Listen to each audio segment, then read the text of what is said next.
이어서 이번에는 목포방송국 연결해 보겠습니다. 김혜은 앵커, 장마에 이어 태풍이 올 수도 있다는 소식까지 들리는데 수해 예방과 관련한 뉴스 준비하셨다고요?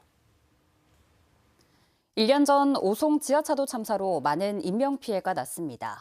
이에 정부는 갑작스런 폭우로 지하차도가 침수됐을 경우 이 피해를 예방하기 위해 하천 500m 이내 지하차도의 진입 차단 시설을 의무화했는데요.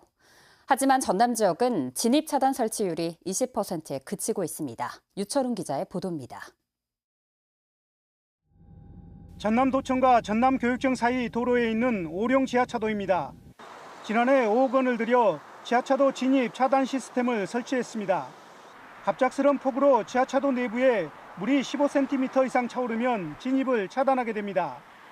또 15cm가 되지 않더라도 운전에 방해될 정도로 배수가 되지 않았다고 판단하면 진입을 금지하고 있습니다. 우천시 지면으로부터 15cm 이상 물이 차올랐을 때와 육안으로 관찰 시 위험하다는 상황이 판단됐을 시 차단하고 있습니다. 하지만 모든 지하차도에 차단 시설이 설치된 것은 아닙니다. 전남에는 20개의 지하차도가 있지만 차단 시설이 설치된 곳은 4곳에 불과합니다.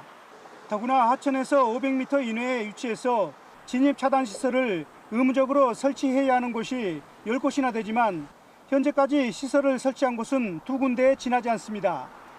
정부가 관련 예산 10억 원을 지난 5월에야 배정해 시군에서 확보해야 하는 나머지 예산 25억 원의 편성이 늦어지고 있기 때문입니다.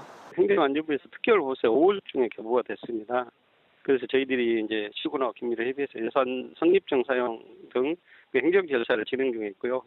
전남도는 진입 차단 시설을 조속히 설치할 수 있도록 시군과 협의하고 있다고 밝혔지만 태풍이 오기 전에 설치가 마무리될지는 미지수입니다.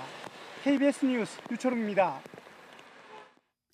한국수력원자력이 주관하는 한빛원전 1, 2호기의 수명 연장 관련 무안군민 공청회가 무산됐습니다. 한수원 측은 오늘 오후 무안군 해제면에서 수명 연장에 필요한 주민 의견 수렴 절차를 진행하려 했지만 장소가 확보되지 않아 공청회를 열지 못했습니다. 이에 앞서 영광과 전북 고창과 부안, 한평 공청회도 무산돼 주민 협의가 필요한 지자체 6곳 중 5곳의 공청회가 불발됐습니다. 한수원 측은 내일 예정된 장성 공청회는 일정대로 진행한다는 입장이지만 장성군이 연기 의사를 밝힌 상태입니다. 돈을 받고 제주도 무단 이탈과 국내 밀입국을 도운 조직이 검찰에 구속 송치됐습니다. 목포 해양경찰서는 오늘 제주도 무단 이탈을 도운 국내 알선 조직원 5명을 제주특별자치도 특별법 위반 혐의로 구속 송치했다고 밝혔습니다.